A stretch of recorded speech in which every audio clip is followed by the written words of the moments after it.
नमस्कार बच्चों, सीमा कौशिक की हिंदी कक्षा में आपका स्वागत है। तो आज की कक्षा में हम पढ़ने जा रहे हैं आपकी पाठ्य पुस्तक से अध्याय मानवीय करुणा की दिव्य चमक, जिसके लेखक है बच्चों सर्वेश्वर दयाल सक्सेना जी। तो सबसे पहले मैं बताना चाहूँगी कि इस पाठ का अर्थ क्या है, यानी कि मानवीय करुणा की दिव्य चमक। मानवीय यानी कि ये एक मानवीय भावना है, गुण है मनुष्य का। करुणा यानी कि जिसको हम बोलते हैं दया भाव। और दिव्य यानी अलौकिक, जो इस लोक का न हो। और चमक का मीनिंग आप समझ ही गए होंगे। तो मानवता की जो दया भावना होती है उसकी अलौकिक चमक। और ये किसके बारे में कहा गया है? ये एक ऐसे व्यक्तित्व का वर्णन किया है लेखक ने, इसमें ऐसे व्यक्तित्व को उभारा है जो मानवीय दया से भरपूर थे और जिनका नाम है फादर कामिल बुल्के। इस पूरे पाठ में हम उनके व्यक्तित्व के बारे में ही पढ़ेंगे, यानी उनका व्यक्तित्व कैसा था, उनमें क्या गुण थे, उनका रहन सहन, उनका जो जन्म है, उनकी परिवार है, उनकी मृत्यु कैसे हुई, ये सब चीज़ों के बारे में हम पढ़ेंगे। और लेखक ने ये जो पाठ लिखा है वो संस्मरण शैली में लिखा है। लेखक फादर कामिल बुल्के को बहुत अच्छे से जानते थे, बहुत अच्छे संबंध थे उनके साथ।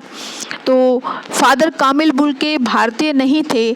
उनका जन्म बेल्जियम यूरोप के रैम्स चैपल नामक शहर में हुआ था, लेकिन बाद में वो भारत में आकर उन्होंने भारत को ही अपनी कर्म भूमि बना लिया था। और वे हिंदी भाषा की भी प्रबल समर्थक थे। वो हिंदी भाषा को भारत की राष्ट्रभाषा और राजभाषा के रूप में देखना चाहते थे। तो बच्चों, इस पाठ का सार शुरू करने से पहले हम पहले सर्वेश्वर दयाल सक्सेना जी के जीवन के बारे में, उनकी रचनाओं के बारे में जान लेते हैं। तो बच्चों, सर्वेश्वर दयाल सक्सेना जी का जो जन्म है वो 1927 में बस्ती जिला उत्तर प्रदेश में हुआ। इनकी उच्च शिक्षा इलाहाबाद विश्वविद्यालय से हुई और ये अध्यापक भी रहे। आकाशवाणी में ये सहायक प्रोड्यूसर के पद पर भी इन्होंने कार्य किया है। दीनमान के उप संपादक भी रहे हैं और पराग पत्रिका के संपादक भी रहे हैं। ये बहुमुखी प्रतिभा के साहित्यकार थे। सन 1983 में इनकी आकस्मिक मृत्यु हो गई थी। अब इन्होंने बहुत सी रचनाएं लिखी हैं, जैसे कविता संग्रह भी बहुत हैं इनके, उपन्यास, कहानी संग्रह, नाटक, बाल साहित्य भी लिखे हैं उन्होंने, कई लेख संग्रह भी लिखे हैं। तो सबसे पहले इनके मुख्य कविता संग्रह काठ की घंटियाँ, कुमाऊं नदी और जंगल का दर्द और खूंटियों पर टंगे लोग। उपन्यास हैं पागल कुत्तों का मसीहा, सोया हुआ जल। कहानी संग्रह में है इनकी लड़ाई और नाटक बकरी। बाल साहित्य जो इन्होंने लिखे हैं, बच्चों से रिलेटेड भी साहित्य लिखे हैं इन्होंने, भो भो खो खो, बतूता का जूता, लाख की नाक। और लेख संग्रह में लिखे हैं इन्होंने चर्चे और चरखे। तो बच्चों, सर्वेश्वर दयाल सक्सेना जी जो हैं वो बहुमुखी प्रतिभा के धनी थे, यानी कि साहित्य की ज़्यादातर सभी विधाएं उन्होंने लिखी हैं।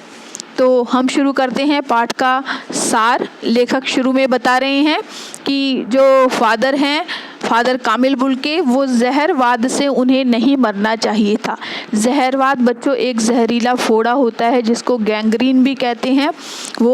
उससे उनकी मृत्यु हो गई थी। ये एक विषैला फोड़ा होता है। अब लेखक को इस बात का बहुत दुख होता है कि ऐसे व्यक्तित्व को कम से कम जहरवाद से नहीं मरना चाहिए था। जिसके हृदय में, जिसके दिल में दूसरों के लिए प्रेम भावना है, सभी को वो गले लगाते हैं और हर किसी का सहयोग करने को, मदद करने को तत्पर रहते हैं, तैयार रहते हैं। वे लोगों को सही राय भी देते हैं और बिना मांगे ही वो राय दे देते हैं।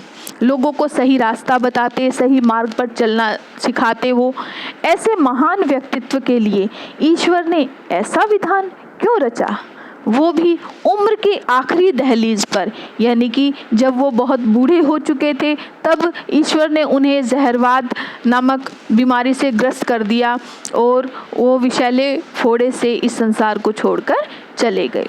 अब लेखक की आंखों को ऐसा लगता है कि इलाहाबाद की सड़क पर साइकिल चल रही है।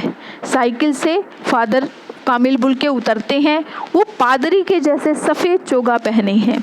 उनका रंग एकदम गोरा है और सफ़ेद झाई मारती हुई भूरी दाढ़ी है, नीली आंखें हैं और उनकी बाहें, ऐसा लगता है वो बाहें खोलकर वो गले लगाने के लिए आतुर है, बेचैन है। ऐसी छवि लेखक के सामने चित्रित होती है। लेखक को लगता है कि उन्हें याद करना उदास और शांत संगीत को सुनने जैसा है। यानी कि उनको केवल अगर हम याद कर लें तो उदास और शांत संगीत को सुनने जैसा है।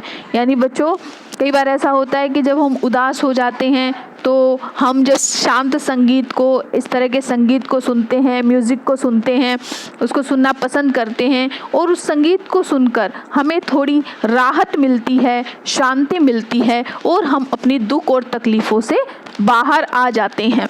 लेखक को भी ऐसा लगता है कि यदि हम कभी परेशान होते हैं तो यदि हम फादर को केवल याद भर कर लें तो हमारे कष्ट दूर हो जाएंगे और हमारी सारी समस्या, दुख, तकलीफ़ें सब दूर हो जाएंगी। फादर को देखना कैसा लगता है? मानो करुणा के निर्मल जल में स्नान करने जैसा है। यानी कि उनकी जो करुणा है, उनकी दया के पवित्र जल में हम भीग गए हैं, हमें ऐसा लगता है। ऐसा हमें कब लगता है? जब हम उन्हें देखते हैं।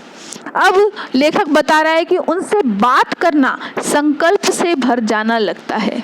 यानी कि जो व्यक्ति स्वयं संकल्पी है, यानी कि फादर बुल्के स्वयं संकल्पी हैं, तो वे दूसरों के लिए भी ऐसी ही बातें करेंगे। यानी फादर को सुनकर ही मानो हम संकल्प से भरकर कार्य करने के लिए प्रेरित हो जाते हैं, क्योंकि लेखक काफ़ी समय तक फादर के साथ रहे हैं। वे 35 सालों से अपने आप को इसका साक्षी मानते हैं। यानी कि 35 सालों से लेखक फादर को बहुत अच्छे से जानते थे। अब फादर जब वहाँ गए, यानी कि लेखक के यहाँ गए, तो उनसे पूछा कि लोगों ने भी पूछा कि उनकी जन्मभूमि कौन सी है। तो उन्होंने कहा कि मैं तो हिंदुस्तानी हूँ, यानी यहीं का रहने वाला हूँ, यही मेरी जन्मभूमि है। तो उन्होंने पूछा जहाँ आप पैदा हुए वो स्थान बताइए। तो उनका जवाब था कि मेरी जन्मभूमि रैम्स चैपल है। यानी कि रैम्स चैपल एक शहर का नाम है जो बेल्जियम में है, यूरोप में बेल्जियम में रैम्स चैपल नाम का शहर है, वहाँ उनका जन्म हुआ था। यानी वो भारत के नहीं थे, वो भारत आ गए थे जब वो इंजीनियरिंग के अंतिम वर्ष में थे। तो उन्होंने निर्णय लिया कि मुझे हिंदुस्तान जाना है। यानी कि उन्होंने इंजीनियरिंग के अंतिम वर्ष की जो पढ़ाई थी उसको छोड़ दिया और उन्होंने ये सोच लिया था कि उन्हें हिंदुस्तान जाना है, भारत जाना है, और इसके लिए उन्होंने संन्यास ले लिया। उन्होंने बताया था कि मेरी माँ ने बचपन में ही यह बात कह दी थी कि यह बच्चा तो हाथ से गया। वे इंजीनियरिंग करने बेल्जियम गए, वहाँ से अंतिम वर्ष में छोड़कर उन्होंने संन्यास ले लिया। अब आगे लेखक बता रहे हैं कि जो फादर थे वो हमेशा सन्यासियों का सा जीवन व्यतीत करते थे। लेकिन ये सन्यासी का मतलब ये नहीं है कि जो सन्यासी सब कुछ छोड़ते हैं, ऐसे सन्यासी, वो ऐसे सन्यासी नहीं थे कि जो सन्यास लेने के बाद किसी से रिश्ता नहीं रखते या मोह माया को छोड़ देते हैं, ऐसा नहीं था। लेकिन सन्यासियों से जब उनकी अंतिम इच्छा पूछी जाती है तो वो सन्यासियों के तौर पर अपनी अंतिम इच्छा उन्होंने ये बताई कि मैं अपना शेष जीवन, यानी शेष का जो समय है मेरे जीवन का, वो मैं हिंदुस्तान में रहना चाहता हूँ, वहीं बिताना चाहता हूँ। तो वो अपने इंजीनियरिंग की पढ़ाई छोड़कर संन्यास लेकर भारत आ गए। वो हिंदी भाषा के लिए हमेशा से ही समर्पित रहे थे। उन्होंने कोलकाता से बीए किया, बाद में इलाहाबाद से हिंदी में एमए भी किया उन्होंने, और इससे पहले उन्होंने धर्माचार की पढ़ाई की थी जीसेट संघ से, यानी पादरियों के बीच में रहकर वो 2 वर्षों तक उन्होंने धर्माचार की पढ़ाई की। 9-10 वर्षों तक उन्होंने दार्जिलिंग में भी पढ़ाई की, यानी कि धर्माचार की पढ़ाई की। 9-10 वर्षों तक वो दार्जिलिंग में पढ़े। उन्होंने कोलकाता से बीए किया और उन्होंने एमए इलाहाबाद से किया, यानी कि हिंदी में एमए किया उन्होंने अपना जो शोध प्रबंध लिखा है, फादर कामिल बुल्के ने जो शोध प्रबंध लिखा है, वो प्रयाग विश्वविद्यालय से 1950 में उन्होंने अपना शोध प्रबंध पूरा किया था। यानी शोध प्रबंध का जो उनका विषय था वो क्या था? राम कथा उत्पत्ति और विकास, यानी कि उन्होंने अपना ये शोध प्रबंध लिखा था। फादर जहाँ पर रहते थे उन्होंने परिमल नाम से एक संघ बनाया था। परिमल नाम का उनका एक संघ था। वहाँ पर वो हिंदी वाले जब सब इकट्ठे होते थे और वहाँ गोष्ठियाँ होती थी, कई जो है विषय है उन पर विचार विमर्श किया जाता था और सभी अपने लेख पढ़ते थे। अब फादर कामिल बुल्के का जो स्वभाव था उसकी यह विशेषता भी थी कि वो बिना पूछे दूसरों को राय देते थे, यानी कि कोई पूछता भी नहीं था तो भी राय दे देते थे और सभी को अच्छी अच्छी बातें सिखाते, उन्हें अच्छी शिक्षा देते थे। अब लेखक के घर पर जब उनके बच्चे का अन्नप्राशन संस्कार किया गया तो फादर उनके घर पर गए, यानी फादर कामिल बुल्के उनके घर पर गए और पहला दाना डाला, अन्न का दाना पहला बच्चे के मुंह में डाला और उनके बच्चे के प्रति उनके मन में वात्सल्य भाव भी दिखाई दिया। वो हमेशा लेखक के साथ था और उनके किसी भी मिलने वाले के साथ उनके कार्यक्रम में जब भाग लेते थे या फिर सम्मिलित होते थे तो एक बड़े भाई की तरह रहते थे और पुरोहित की भूमिका भी निभाते थे, यानी कि सभी को आशीष और आशीर्वादों से भर देते थे। यानी कि वो लेखक के साथ हमेशा रहते थे, हर काम में उनके साथ रहते थे, एक बड़े भाई की तरह भी रहते थे। और एक पुरोहित होता है जो अपने आशीर्वाद देता है अच्छी कामना से, तो इस तरह का वो भूमिका भी अदा करते थे। तो वो सन्यासी जो होते हैं वो मोह माया त्याग देते हैं, यानी कि किसी से वो संबंध नहीं रखते। लेकिन जो फादर कामिल बुल्के हैं वो उस प्रकार के सन्यासी नहीं थे, वो हर किसी से प्रेम भाव का संबंध रखते थे। एक बार किसी से रिश्ता बना लिया तो वे इसे तोड़ते नहीं थे। उनसे लोग पूछते थे कि आपके घर में कौन कौन है, तो फादर कामिल बुल्के ने बताया कि मेरे माता पिता है, बहन है, भाई हैं और बहन थोड़ी जिद्दी है इसलिए उसकी शादी देर से हुई और भाइयों में एक तो पादरी बन गया और एक भाई व्यापारी है और मेरे पिताजी भी व्यापार करते हैं। माँ की चिट्ठी उनके पास आती थी और कभी कभी उन्होंने अपनी माँ को अपनी बहन के लिए दुखी होते देखा है। वो अपनी माँ की चिट्ठी अपने अभिन्न मित्र डॉक्टर रघुवंश को पढ़वाया करते थे। बाकी वो अपने घर वालों को याद करते या उनके बारे में कोई बात करते, उनको याद करते किसी ने नहीं देखा। अब वे हिंदुस्तान में ही रहे और उसे ही उन्होंने अपनी कर्मभूमि बना लिया। उसके बाद 18 अगस्त 1982 की सुबह 10 बजे उनकी मृत्यु हो गई।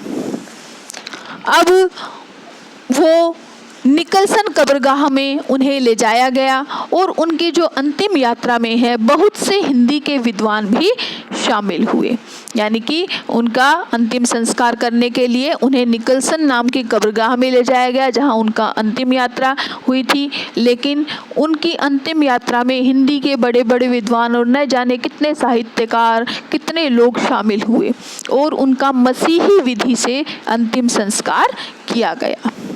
अब हिंदी से भी उनका संस्कार कर दिया गया, अंतिम संस्कार, क्योंकि हिंदी के लिए वो हमेशा ही समर्पित रहे, यानी उनके मन में हिंदी के लिए एक समर्पण भाव हमेशा से ही रहा। वो हिंदी के प्रति इतना प्रेम रखते थे कि कई बार उन्हें इस बात का दुख होता था, यानी कि उन्हें कई बार दुखी होते देखा गया कि भारत में लोग हिंदी भाषा की उपेक्षा करते हैं और मन से अकाट्य तर्क भी दिया करते थे। उनका सपना हिंदी को राष्ट्रभाषा, राजभाषा बनाने का था, यानी कि वो राष्ट्रभाषा और राजभाषा के रूप में हिंदी को देखना चाहते थे। वो सभी को बताते थे कि रांची के फादर जो पास्कल तोयला ने हैं वो सभी को यही बताते थे कि हिंदी को वो राष्ट्रभाषा राजभाषा बनाना चाहते हैं। लेकिन जब फादर कामिल बुल्के की मृत्यु हो गई थी तो वहाँ पर रांची के जो फादर पास्कल तोयला है उन्होंने उनका मसीही विधि से अंतिम संस्कार किया। और जब उनको नीचे कब्र में रखा गया तो उनकी जो बाहें हमेशा गले लगाने के लिए आतुर रहती थी, व्याकुल रहती थी, वो आज उनके मरने के बाद दोनों हाथ हैं उनके आपस में उलझे हुए थे और उनके दोनों हाथ उनके शरीर पर रखे हुए थे। उनको देखकर सभी को दुख हुआ। लेखक बताते हैं कि कभी भी फादर बुल्के ने नहीं सोचा होगा कि मेरे मरने के बाद भी मेरे लिए ऐसे कोई रोएगा, लेकिन उनके रोने वालों की कमी नहीं थी। उन्होंने कहा कि नम आंखों को गिनना शाही फैलाने जैसा लगता है, यानी कि उनके मरनों पर रोने वालों की इतनी भीड़ थी, किसी सन्यासी के लिए ऐसी भीड़ नहीं हो सकती। जब उनके शव को कब्र में लिटाया गया तो डॉक्टर सत्य प्रकाश जी ने अपनी श्रद्धांजलि में उनके अनुकरणीय जीवन को नमन किया और उनकी देह को कब्र में रखा गया। फादर बुल्के धरती में जा रहे हैं और वहाँ से ऐसे और अनेक फादर कामिल बुल्के उत्पन्न हो, ऐसी कामना की गई। यानी कि जब उनको धरती के अंदर रखा जा रहा था उनकी देह को, शरीर को, तो लोग ऐसी कामना कर रहे थे कि इस धरती से ऐसे फादर कामिल बुल्के और उत्पन्न हो। इस प्रकार की इच्छा से, कामना से उनको श्रद्धांजलि दी गई, श्रद्धा से। और लेखक ने कहा कि उनके जैसी पवित्र ज्योति हमेशा जगती रहे। उस पवित्र ज्योति को लेखक ने नमन किया। यानी कि सभी ने श्रद्धा भाव से फादर कामिल बुल्के जैसी पवित्र ज्योति को अपनी मन से, अपनी श्रद्धा से श्रद्धांजलि दी। तो लेखक ने बहुत ही सुंदर शब्दों में फादर कामिल बुल्के के व्यक्तित्व को उभारा है। तो आपको ये अच्छी प्रकार से ये अध्याय समझ आ गया होगा।